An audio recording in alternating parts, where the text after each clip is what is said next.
국장 스님들은 뭘 보세요?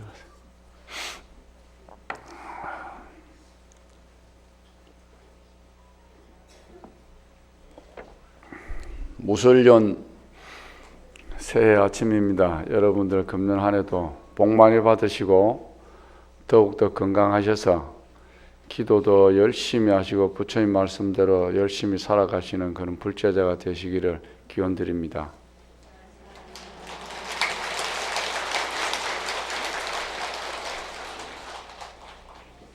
떡국 많이 드셨어요? 금년도 무술년 정초 차례는 잘 지내셨는지 모르겠습니다만은 가끔 저한테 그런 문의를 하시는 이제 신도님들이 계셔서 제사 말씀 한번 드리고 그리고 본문에 들어가도록 하겠습니다. 젊은 사람들 제사 잘 안 지내려고 그러지요? 어쩌면 좋습니까? 방법이 없습니까?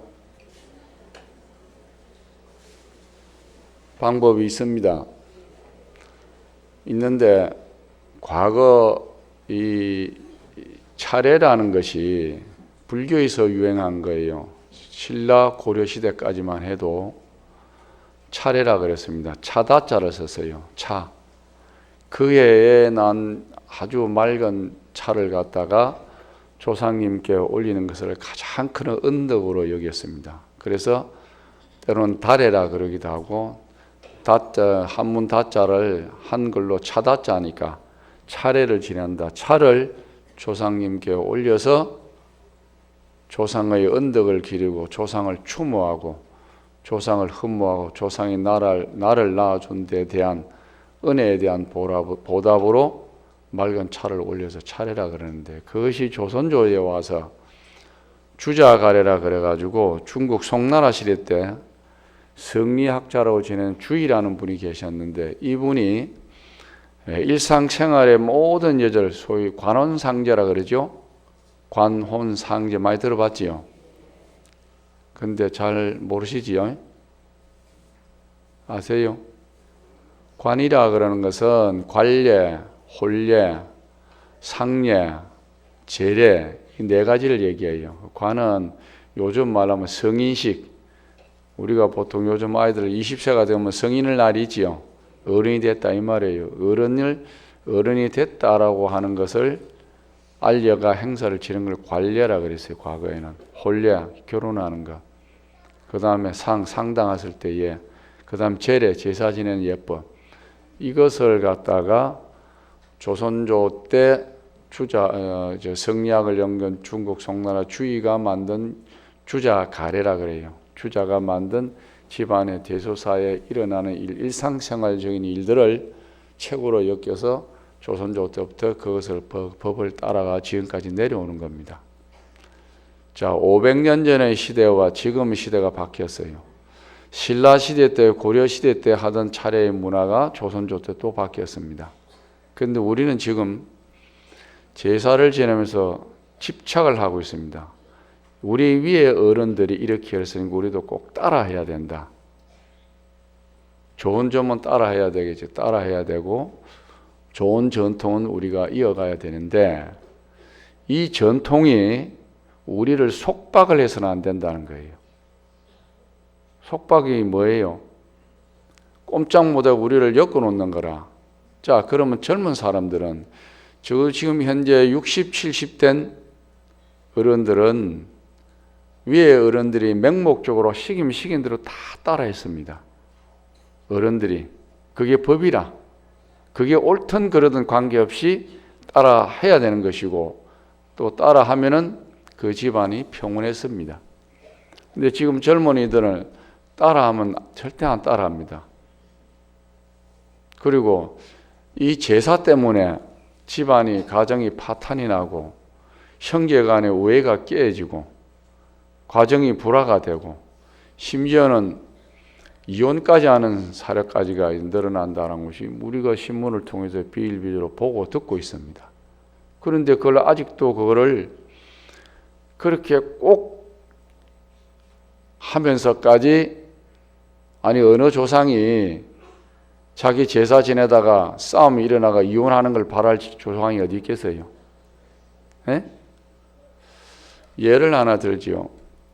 작년에 제가 신문을 보고 왔는데 이러한 문제에 직면한 진주의 한 그 연로하신 분이 그 아주 유교적인 집안에 사신 분인데 그러니 왜 제사를 젊은 사람들이 꺼려하고 안 지내려고 그러고 하는 걸 이래 살펴보니까 힘이 든다는 거예요. 또 요즘 사람들이 젊은 사람들이 개인주의가 굉장히 강합니다. 자기 혼자 중심적 사고, 개인주의 사고가. 가족 문화가 지금 다 깨지고 있잖아요. 시대가 그걸 우리가 받아들여야 돼. 그걸 나쁘다고 하지 말고. 그만큼 과거로부터 내려오는 모든 관습과 풍습, 일상적인 생활들이 변화가 오는 겁니다. 그래 보니까 그분이 젊은이들이 하루 전날 와가지고 부엌에서 하루 종일 어떤 분은 또 밤새기도 하고 하루 종일 찌짐 굽고 뭐 반찬하고 뭐 하니까 이게 막 힘이 드는 거예요. 요즘 젊은 분들이 애 낳기도 힘들고 애 낳아서 기르기도 힘들어가지고 애도 안 낳잖아요. 그런 시대 속에 우리가 살고 있습니다. 그래서 우리나라가 그 아이 놓는 출생률이 전 세계에서 꼴찌라 그러잖아요. 자, 그래서 이 노인이 생각하기를 그렇다면은 그 귀찮고 힘들어하고 어려워하고 하기 싫어하는 일을 갖다 줄여야 되겠다 하는 생각을 해가지고 가족을 다 모았습니다. 전부 다 며느리, 아들, 딸, 뭐 손자까지 다 모아놓고 자, 내가 오늘부터는 제사를 지내는데 뭔가 다 줄이고 우리가 제사라는 것이 내가 조상에 대한 정성이 얼마만큼 들었냐 마음이 더 중요한 것이지 이 재물이 중요한 게 아니다 생각이 된다. 그래서 앞으로 우리 집의 조상의 제사는 과일 몇 개, 떡 몇 개, 그냥 밥 얹어놓고 우리 제사를 지내겠다. 너희가 동의를 하면은 내가 그렇게 하고 동의를 안 하면 본래대로 하겠다. 속으로 얼마나 좋아했겠어. 자동이지, 자동뻥이지. 에이? 며느리 젊은 아이들이 전부 동의를 한 거예요. 그러니까 과거에는 그 집안에 오면은 전부 다 인상 쓰고 앉아가지고 서로 불투행하고 말도 안 하고 그렇게 마음에도 들지 않는 제사를 지내고 가던 사람들이 할 일이 없어진 거야. 그러니까 며느리, 아들, 딸들이 저가 스스로 뭐 과일도 사오고 뭐 떡도 사오고 하나씩 다 사오는 거야. 사와가지고 제사를 떡 쳐놓고 절하고 가니까 이게 집안이 그냥 웃음꽃이 피는 거예요. 그걸 제가 봤습니다. 그렇게 하셨다는 것을 읽었는데, 자, 참 현명한 분이죠. 참 현명한 분이에요.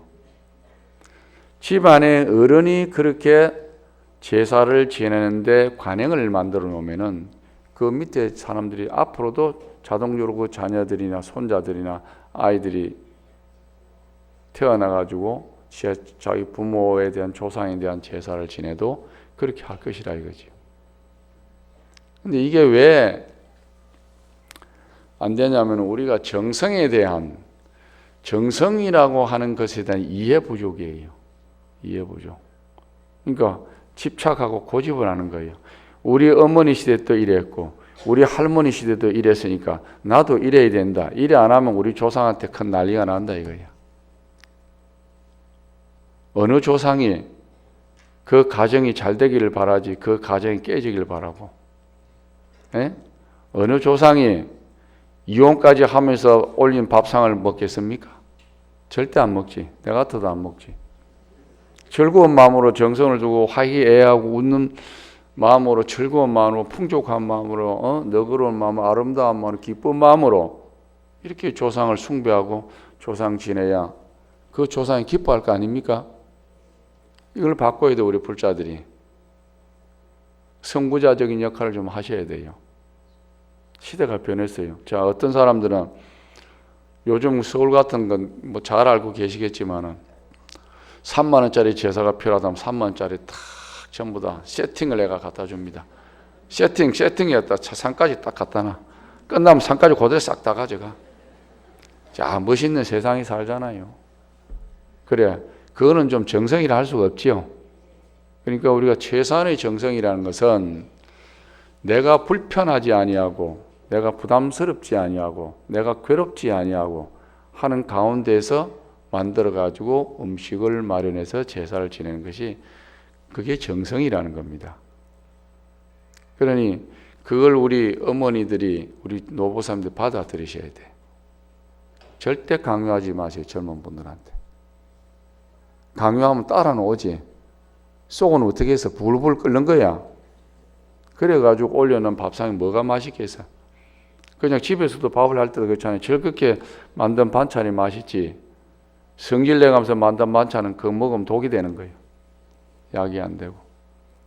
그러니 이제 우리 불제자들은 그런 모습의 정성이 몸과 마음이 모두가 기쁜 마음과 몸이 되어서 올리는 제사상이 돼야 조상도 기뻐한다는 걸 아시고 그렇게 해주셔야 돼요. 고집하지 마세요. 집착하지 마. 이 세상이 변해가. 끊임없이 변해가는 거예요. 근데 우리는 변하지 않는다라고 그걸 착각을 하고 집착을 하는 거예요. 붙들고 있어요. 사랑하는 남녀가 여러분들 20대 30대 때 남자 여자 만나가지고 죽을 때까지 안 변할 것 같이 사랑이. 안 변합니까? 안 변하는 게 어디 있어요? 안 변한 사람 나한테 데리고 오세요. 내가 물어보게. 다 변해. 변한다는 것을 근본적으로 인식을 하고 그 다음에 쳐다봐야 돼요. 그 다음에 용서가 돼. 그럼 내가 이해가 돼. 그렇게 해야 사람이 서로 소통하게 되지. 서로 집착을 통해서, 집착이라는 게 뭐예요? 내 마음이 내가 스스로 나를 속박을 하고 상대방도 내가 속박을 해야 돼. 끈으로 딱딱 묶어 놓는다 이 말이야. 꼼짝 못 하도록. 그게 우리 삶이 아니잖아요. 풀어야지. 다 열어놓고. 그래야 멀지도 않은 인생살이 즐겁게 살 거 아닙니까? 서로 속박해 사는 그 고통을 어떻게 하려고 그래? 자, 그거 하나 말씀드렸습니다. 오늘은 무술년 좌루고에서 비슷한 얘기가 될 것 같아서 조사의록에 나오는 말씀을 중심으로 본문을 좀 간단하게 드리고자 합니다. 백장 스님이라는 분이 계세요. 백장 해외라 그래가 중국 당나라 시대 때 말씀을 많이 들었을 거예요. 본문에 이게 많이 나오는 선사입니다. 이분이 어떤 스님에게 묻습니다. 어떤 것이 기특한 일입니까? 이 백장 선사가 그 선사가 말했습니다. 대홍봉에 홀로 앉아 있느니라. 스님이 절을 하자 선사가 문득 주장자로 때렸다. 선문연송에 나온 얘기입니다. 어떤 것이 기특한 일입니까? 오늘이 우리가 초하루인데, 이제 초3일이죠. 초하루부터 우리가 보건기도를 하는데 오늘 3일째입니다. 근데 초하루는 신도님들이 안 오셔서 3일날 이제 법문을 하게 되는데, 이제 무술 한 해가 새롭게 이제 시작이 되는 날이기도 하고, 또 여러분들 한 해가 시작되면은 여러 가지 계획도 세우고, 또 하고 싶은 일이 무엇인가 하는 그 일도 좀 만들고, 또 여러분들이 갖고 있는 소원이 또 뭔가 한번 또 들어보기도 하고 하는데, 그러한 소원과 계획과 여러분들이 하고자 하는 일에 대해서 어떤 자세를 우리가 가져야 되겠는가 하는 것이 오늘의 본문의 요지입니다. 좀 전에 제가 말씀하셨는데, 부처님의 말씀에는 이 세상을 본질적으로 무상으로 봐라 그랬습니다. 무상이라는 게 불자들이 말은 많이 듣는데 이 해석을 잘 못해요. 무상이라는 것은 허무하다, 필요 없다 라고 하는 것이 아니라 없을 무자 항상 상자, 항상 그대로 존재하는 것이 이 세상에 하나도 없다 그랬다 이 말이죠. 그걸 다른 말로 바꾸면은 이 세상은 끊임없이 모든 것이 변하고 있다. 변하지 않는 것이 이 세상에 없다 그랬다 이 말이지. 그런데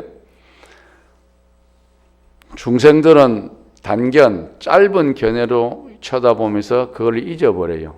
변한다는 걸 인식을 하지 못합니다. 아, 내가 좋아했던 사람이 영원히 나를 좋아해야 되고, 내가 좋아했던 물건이 영원히 존재해야 되고, 이런 단견에 빠져 있다는 게 단견, 짧을 단자, 아주 단견에 빠져 있는데 그래서 부처님은 이 세상이 무상하니까 변하고 또 변하니까 넓은 시야와 긴 호흡으로 이 세상을 쳐다보라는 겁니다. 우리는 단견에 빠져 있는데 장자편에 이런 얘기 나와요. 장자라고 아시죠? 중국에 노장사상의 장자가 있는데 그분이 이래: 뱁새가 숯불에 둥지를 짓지만 겨우 나뭇가지 하나 차지할 뿐이요, 두더지가 황하의 물을 마시지만 겨우 제 배 채우면 그만이다 고 그랬어요. 우리가 개개인이 생각하는 큰일이 알고 보면은 뱁새가 숯불에 둥지를 틀지만은 지가 차지하는 건 뭐예요? 겨우 나뭇가지 하나야. 또 두더지가 황하의 물을 마시지만 집 황하의 물을 다 채울 수가 있나? 집에 조만큼만 채우고 마는 거예요. 그러니까 우리가 무엇이 기도를 하면서 원력을 세우고 계획을 세우고 뭘 한다고 이런 주의를 하지만은 알고 보면은 큰 숲의 나무들 가운데 한 가지 뱁새가 틀고 앉아 있는 나무가지 하나일 뿐이고, 두더지가 황하의 물을 마시는 거 제배 채우는 일밖에 안 된다 그래서. 우리가 중생이 그렇다 이 말이에요. 그래서 하루는 백장해 선사가 좀 전에 말씀드렸듯이 이분이 선근이 참 자기 어머니가 선근이 깊었던 분이에요. 선근, 착한 뿌리가 깊었던 분인데 자기 어머니가 이 백장 선사가 어렸을 때 하루는 절에를 가게 됐어요. 절을 가게 됐는데 어머니가 부처님 전에 절을 떡 하자 이 백장 선사가 부처님을 손가락으로 가리키면서 저것이 뭡니까? 하고 물어요.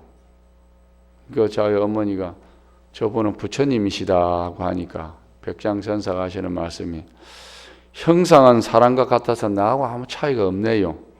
나중에 나도 저 사람처럼 부처가 되겠습니다. 그렇게 한 거예요. 자, 이게 여러분들이 요 법회 때나 절에 올 때 보면은 전부 다 혼자씩 다 와. 그다음 남편하고 좀 올 때도 있고 또 어떤 분은 자식을 데려오는 분도 있는데 이 굉장히 중요합니다. 어릴 때 여러분들이 자녀들을 데리고 절에 와서 부처님께 예배하고 부처님 말씀을 듣고 하는 것들이 그 아이의 마음속에 무엇을 남겨줍니다. 그런데 혼자서는 열심히 우리 신도님들이 믿어. 그건 90%가 여성인데 열심히 이제 믿긴 믿는데 자녀들한테는 가면 아무 소리를 못해. 그러니까 그 자녀가 어떤 자녀는 기독교로 가고 천주교로 가고 타종교로 가고 그러다 나중에 저놈의 자식이 내가 쇠가 빠지게 키워놨는데 내 말을 듣다가 남의 종교 믿고 장가가라니 엉뚱한데 장가가고 그래가 집안이 종교적 분란이 일어나고 하는 일들이 부지기수입니다. 그 여러분들 책임이에요. 그러니까 기독교 같은 데 보면은 주일 예배할 때는 온 가족이 성경을 다 들고 같이 다 가잖아요. 그죠? 근데 우리는 왜 그래 못합니까? 그거는 스님들에게도 책임이 있지만 여러분들 스스로의 신행적 자세가 굉장히 바뀌어야 된다는 거예요. 이제는 그냥 내 혼자 와서 축원하고 가족을 위해서 축원하고 남편을 위해서 축원하고 자식을 위해서 축원하고 그건 축원일 따름이라 그 축원도 공덕이 돼요. 그러나 그는 간접적 공덕이라 직접적으로 그 아이가 이 세상을 살아가면서 험난한 세상을 살면서 온갖 일을 다 경험하게 되는데 그 경험을 하는 과정 속에서 그것을 극복할 수 있는 힘은 부처님의 가르침이나 기도나 여러분들이 만드는 공덕으로 가능하다는 겁니다. 근데 그걸 우리는 안 하잖아요. 이 백장선사 어머니는 그 아이를 키워가지고 그렇게 절에 데려와서 이 백장선사가 부처님을 보면서 부처님이 사람하고 비슷하거든. 그러니까 나도 부처가 되겠다 한 거예요. 대단하죠? 이 어른이 그래서 훌륭한 선사가 됩니다, 나중에. 그리고 이 어른이 유명한 글인데 일일 부작이면 일일 불식이라는 말씀이 있어요. 하루 일하지 아니하면 하루 먹지 않겠다. 이 노인이 90세가 넘도록 사셨는데 90세가 되어도 일을 하는 거예요. 딱 때가 되면은 밖에나 농기구를 가지고 밭을 메고 논을 메고 일하시니까 하루는 그 밑에 있는 그 스님들, 젊은 스님들이 노인이 자꾸 일을 하니까 전기구 이 농기구를 싹 없애버렸어요. 없애버려 이 노인이 방에 들어가 자기 방에 들어가서 문을 딱 잠가버리고 나오질 안 하는 거예요. 대중들이 스님 공양하시라 그러니까 내가 오늘 하루 일하지 아니었기 때문에 밥을 먹지 않겠노라고. 유명한 그 백장, 그래서 선방에서 스님들이 공부하실 때는 이 백장청규를 딱 적어 놓고 그렇게 공부를 합니다. 일일부점 일일불식이라. 자, 여기에서 처음에 백장 스님에게 한 스님이 물었다 그랬죠. 어떤 것이 기특한 일입니까? 물었죠. 기특이란 말은 기이하고 특이하단 말. 다른 말하면 기적이라는 말로도 할 수 있습니다. 기적은 뭐예요? 상식적이지 아니한 일들이 일어나는 것을 기적이라 그럽니다. 자, 그래서 여기서 그러면 어떤 것이 기적입니까? 하고 이 백장선사에게 이 스님이 물어요. 기는 외짝이요 턱은 홀로라는 뜻인데 범상치 않은 것을 말한다. 우리들은 항상 기특한 것, 기적을 꿈꾸는 습성이 있습니다. 우리한테는. 그러니까 요즘 말로 말하면은 기적은 뭐예요? 로또라. 로또를 하나 당첨되면 그건 기적이라.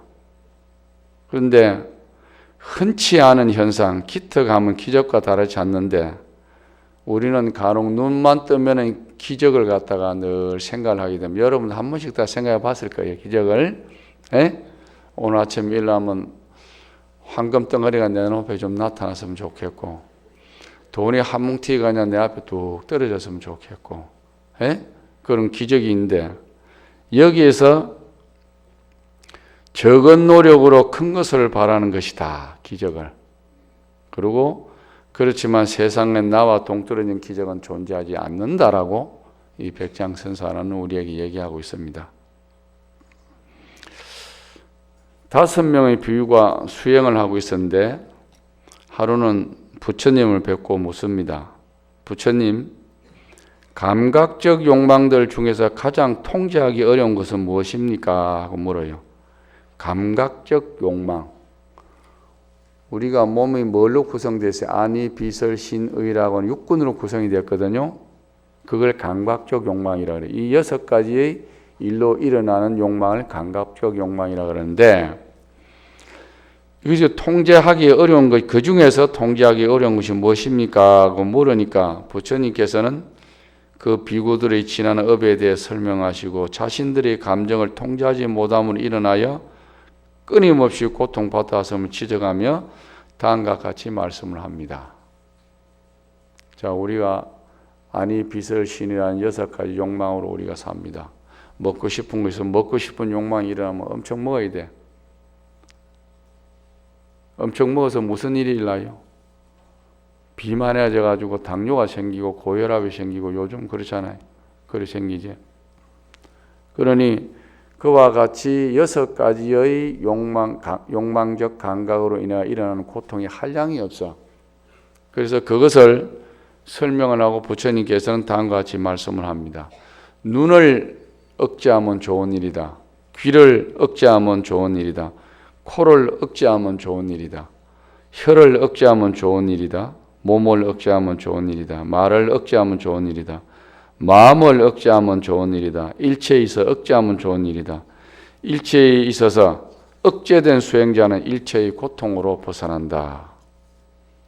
억제라는 게 뭐예요? 내가 욕망이 일어나잖아. 감각적 욕망이. 감각이라는 게 뭐예요? 내가 느낌이죠. 내가 무엇을 보면 갖고 싶다. 무엇을 보면 하고 싶다. 무엇을 보면 먹고 싶다. 감각적 욕망이라는데 그거를 억제를 하라 이거예요. 억제. 먹고 싶다고 다 먹지 말고 반만 먹고, 하고 싶다고 다 하지 말고 반만 하고, 이걸 억제라 그럽니다. 그렇게 했을 때는 일체의 고통으로부터 벗어난다 그래서. 실컷 먹어가지고 배가 불러 소화가 안 돼가지고 이제 소화제 먹어야죠. 그죠? 그런데 억제를 하면 어떻게 돼? 소화제를 안 먹어도 속이 편안하다는 거예요. 그걸 안이 비설 신의 그 다음 마음과 몸과 다 억제하면 고통으로부터 벗어난다고 그랬습니다. 그래서 우리가 이 세상에 살아가면서 특별한 일은 기적은 무의미하다 그래서 기적은 아무리에게 의미가 없다. 그것은 뭐와 같느냐? 뿌리 없는 나무에 열릴 수 없는 나무와 같다 그래서 뿌리가 없는데 어떻게 열매가 열립니까? 그리고 진짜 기적은 우리가 일상적인 삶 속에서 다 기적이 이루어진다 그래서 내가 숨 쉬는 게 기적이고 남을 쳐다보는 게 기적이고 남을 사랑하는 게 기적이고 내가 앉아 있는 게 기적이고 누워 자는 게 기적이고 여러분들 여기 있는 게 다 기적이에요 지금. 일상적인 삶의 현상에서 기적이 존재한다 그랬다 이 말이지. 요 부처님 말씀 그래요. 그래서 이 기적을 위해서는 우리가 어떻게 해야 게으름으로부터 벗어나야 된다. 끊임없이 노력해야 되는 거예요. 이 기적을 위해서는 그래서 우리의 몸과 마음, 그래서 몸과 마음의 욕망을 이겨내는 훈련을 끊임없이 해야 된다. 훈련해야 돼. 그래서 뭐 해야 되냐? 훈련하게 되면은 몸과 마음에 근육이 생긴다 그래요. 근육. 마음에도 근육이 생기는 거라. 몸이 건강하려면 뭐 헬스도 하고 여러분들은 운동도 하고 걸어야 되고 그러잖아요. 몸의 근육을 만들면서 마음의 근육은 안 만들어. 마음의 근육은 어디서 생기느냐? 마음의 훈련을 통해서 가능하다는 겁니다. 부처님 말씀이 그래. 그래서 부처님께서는 말씀하시기를 감각을 잘 다스리라 그랬어요. 감각. 내가 욕망의 감각이 일어났을 때 억제하는 감각. 이런 거. 그래서 모든 느낌은 그대로 놔두면 자연히 소멸된다 해서 우리가 느낌 있죠. 감각 소멸되고 이른바 노력은 우리가 직업에서나 연구를 하는 데서나 아니면 불법을 실천하는 데 있어서 우리가 긍정적인 자세를 함양하고 자신의 하늘의 열정을 가진다는 것이다. 그래서 한결같은 열정과 희열 넘치는 결단력을 갖추게 되면 하는 일마다 다 성공할 수가 있다. 올바른 노력에는 부처님이 4가지가 있다 그랬어요. 선과 악의 각각 둔화야. 올바른 노력에 4가지가 있는데 하나는 선에 착함에 둔화가 있고 하나는 악함에 둔화가 있다 그랬습니다. 첫째는 이미 일어난 악을 물리치는 노력. 자, 이미 내가 악을 행했어. 일어났지요? 그 악을 물리치는 노력을 첫 번째 해야 되고, 둘째는 악이 앞으로 발생하는 것을 갖다가 막으려는 노력. 우리가 양심적으로 무슨 일을 하다 보면 요거는 분명히 하면 나쁜 짓이고 요거는 좋은 짓인데 알아요. 알았을 때 어떻게 해야 돼? 악을 막으려는 노력이 필요하다. 세 번째, 아직 일어나지 않은 선을 개발하려고 노력해라. 내가 남을 위해서 뭘 해야 되겠다 마음속으로 또 실천을 해야 되겠다. 또 선을 어떻게 행해야 되겠다. 남을 위해서 봉사를 어떻게 해야 되겠다 하는 선을 개발하는 노력이 세 번째. 넷째는 이미 이제 내가 선이 발생이 됐어. 그렇죠? 선이 발생된 선을 갖다가 계속 유지하려고 하는 노력이 필요하다. 금년에 무술년에는 이걸 꼭 좀 아세요. 일어난 악을 물리치는 노력, 악이 발생하는 것을 막으려는 노력, 아직 일어나지 않은 선을 개발하려는 노력, 넷째는 발생한 선을 유지하는 노력. 우리 삶에 올바른 노력을 적용을 하면은 건전하지 못한 정신 상태의 숫자를 줄여나간다. 건전한 상태의 숫자를 줄여나가는 것이고, 건전한 생각들을 늘려서, 줄이지 말고 건전한 좋은 생각들을 늘려서 마음을 평화롭게 유지를 해야 된다 이 말이에요. 그냥 되는 게 아니고. 그래서 부처님은 그럽니다. 세상에서 가장 기특한 일이란 무엇일까? 불교에서는 어떤 것에도 기대하지 않고 홀로 존재해 보라 그럽니다. 우리는 혼자예요. 원래 혼자예요. 나는 가끔 가다가 연예인들이나 우리나라가 세계에서 자살률이 가장 높다 그러죠. 자살률이. 자, 그 자살한 사람들의 유형에 보면은 아버지도 있고 엄마도 있고 형제도 있고 친척도 있고 친구도 있고 다 있어요. 그죠? 평소에는 그 사람들하고 자기 소리, 자기 얘기를 다 하고 자기 마음을 열어놓고 서로 대화하고 공감하고 사는데, 죽을 때는 그 사람이 아무 필요가 다 없어. 그런 걸 보면서 이 홀로라는 말이 굉장히 중요한 단어다. 홀로. 우리가 홀로 되는 연습을 하질 못한 거예요. 홀로. 그 사람의 홀로는 뭐냐?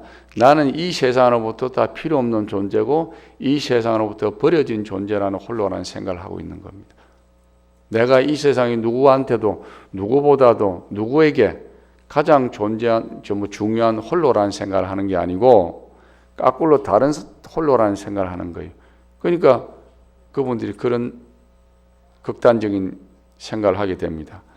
그래서 세상을 긍정적으로 살아가기에는 마음가짐이 이런 힘을 길러준다. 부처님 말씀이 부정적인 마음은 상대적인 비교에서 비롯되기 때문에 결국엔 부정적인 생각은 의타적인 생각을 많이 가진 사람으로부터 일어난다고 그랬어요. 그래서 이 긍정적이고 능동적인 에너지는 우리를 좋은 방향으로 진행하는 좋은 안내자가 된다고 이랬습니다. 자, 어느 곳에서 열심히 기도하며 사는 수도자가 있었는데 하루는 강가에서 휴식을 취하고 있는데 독수리가 쥐를 챘어요. 딱 내려 쥐를 딱 채고 올라가다가 막 금방 떨어뜨려 버렸어. 쥐를. 그래서 이 수도자가 그 쥐를 품고 안고 이제 수도자들이 있는데 데려갔지만은 전부 다 싫어했어요. 다 쥐니까. 그래서 이 수도자가 쥐를 갖다가 주문을 위해서 소녀로 딱 만들어 버려. 소녀. 변신시키려더니 쥐가 소녀가 돼버린 거예요. 근데 소녀가 자라가지고 시집갈 때가 됐는데 이 소녀가 이 수도자에게 부탁하기를 나는 이 세상에서 가장 강한 사람에게 시집을 보내달라고 얘기를 합니다. 그래서 이 수도자 생각 끝에 가만히 생각하니 이 세상에 가장 강한 사람이 누구냐 생각하다가 태양이 제일 강할 것 같아. 그 태양에게 부탁을 했습니다. 당신에게 시집을 보내겠다 그러니까 태양이 손을 쥐면서 내보다 더 강한 사람이 있습니다. 누구냐? 구름이라 그래서. 구름이 태양 덮어버리면 최고지. 구름한테 얘기했다니까 구름이 내보다 더 강한 사람이 이 세상에 존재한다. 누구냐? 바람이다. 바람이 싹 불어버리면 없어져 버리잖아. 구름이.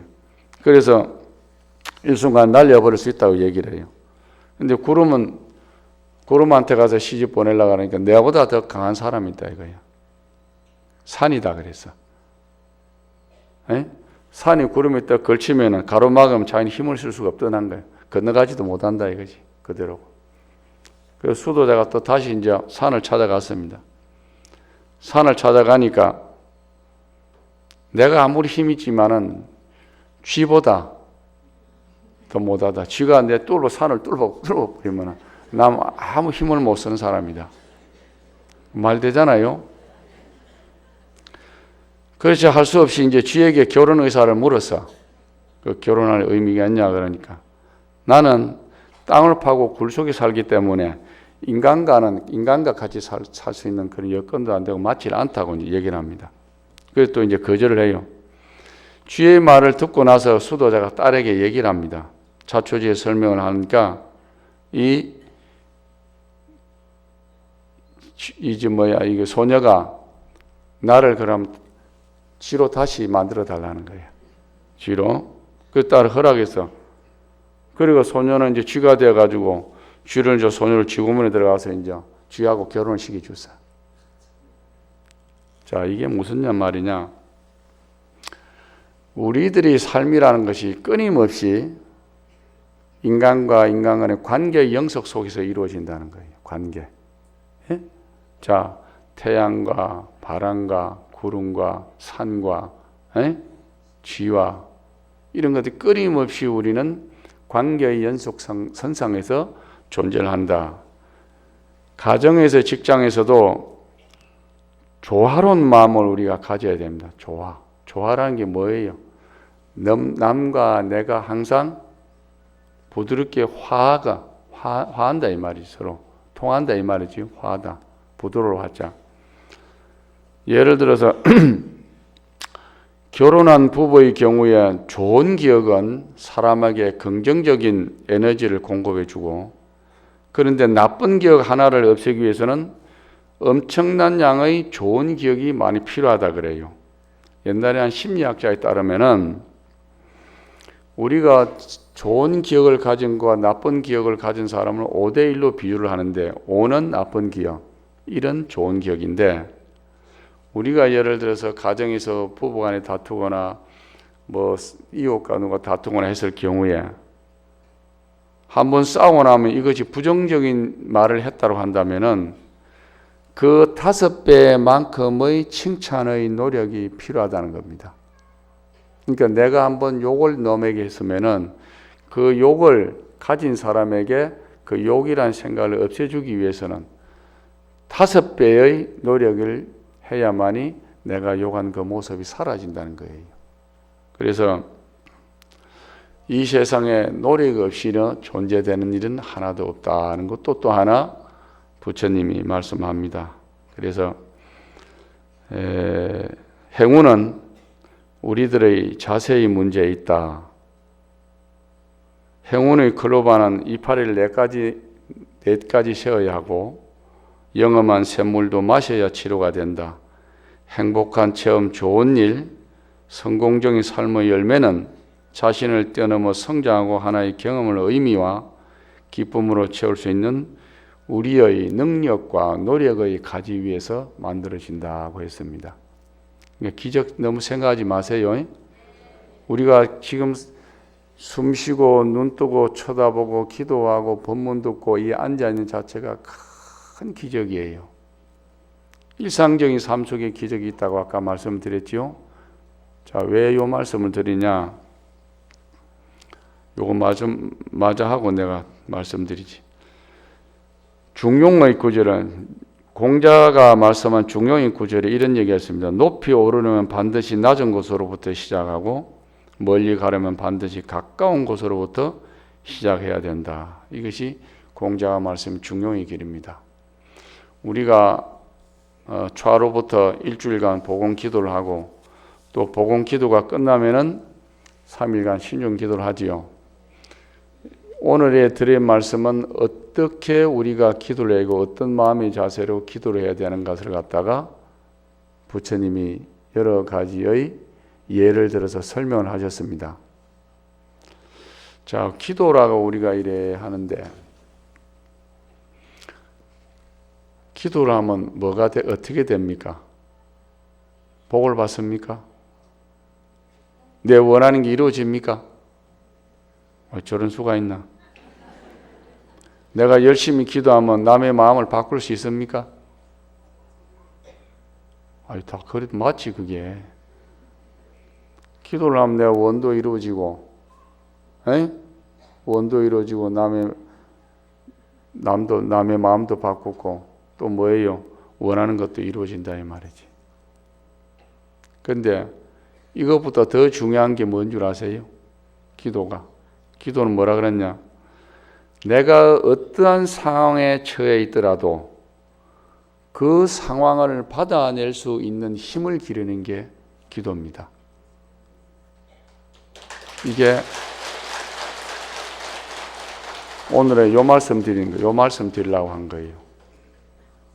원도 이루어지고 그 다음에 원하는 것도 이루어지고 복도 받고 남을 바꿀 수도 있고 다 있지만은 제일 큰 건 이거예요. 어떤 상황에 처해 있더라도 그 상황을 내가 받아들일 수 있는 힘, 이게 기도의 힘이에요. 그래서 기도를 하라는 거예요. 우리가 삶을 살아가다 보면은 좋은 일, 괴로운 일, 온갖 일들이 우리 눈앞에 펼쳐져 있습니다. 자, 그 펼쳐져 있는 그 내용들을 우리가 이 가슴에다 쓸어안고 가기에는 우리가 너무 나약해. 너무 우리가 좀 뭐라 그러나 힘이 안 돼.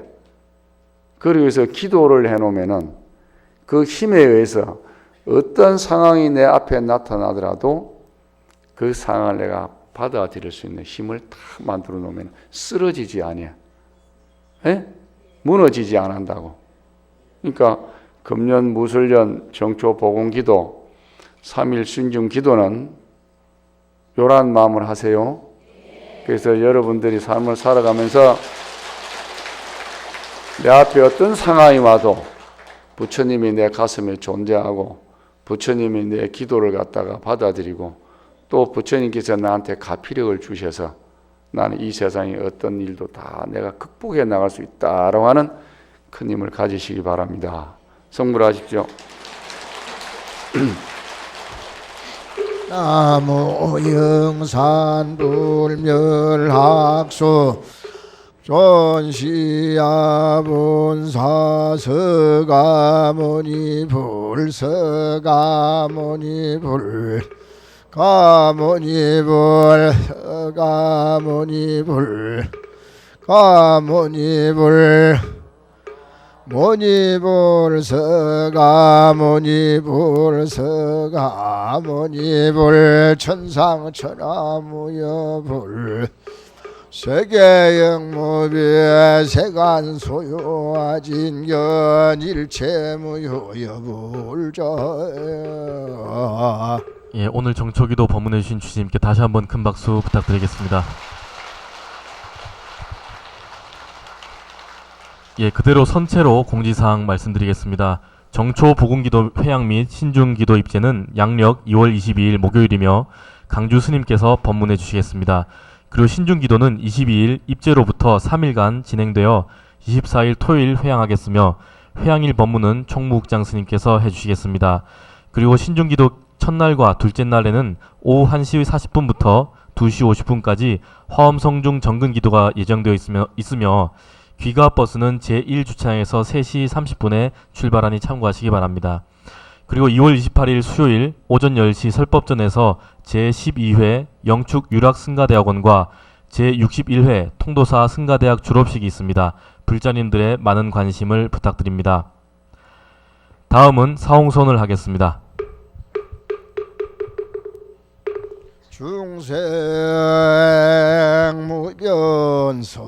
중생무변선도